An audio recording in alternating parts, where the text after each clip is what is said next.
Welcome. In today's video, I'll show you exactly how to go to a message from shared media on WhatsApp web using the new update. If you've ever scrolled through a long chat trying to find where a photo or video came from, this little trick will save you a ton of time. Let's jump right in. First, open WhatsApp web on your PC. Make sure you're logged in and ready to go. Once you're inside your chats, take a quick look at the left side menu. That's where your media options live now. Next, click on the media icon from the side menu. This is the new update's way of organizing all the shared files in one clean and convenient place. It gives you access to every photo, video, document, and link that's been shared in your chats, making it super easy to browse through them without having to scroll endlessly through messages. Now, choose Media. This section displays all the files shared in your selected chat.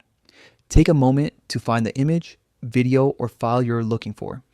WhatsApp web now loads previews faster than before, which makes this step a smooth experience even if you've got tons of shared media in your history. Once you've located the media you want, right-click on it. A small pop-up menu will appear with several options, and here's where the magic happens. From that menu, select Go to Message. The moment you click it, WhatsApp web will instantly take you to the original message where that media was first shared in the chat. It's a simple but powerful tool, especially useful when you want to revisit the context of a photo, read the caption that came with it, or continue a conversation from where it started. And that's it. Just a few quick steps and you can easily trace any shared media back to its source message. This update really streamlines how we manage our media on WhatsApp web. More control, less scrolling, and a lot more convenience.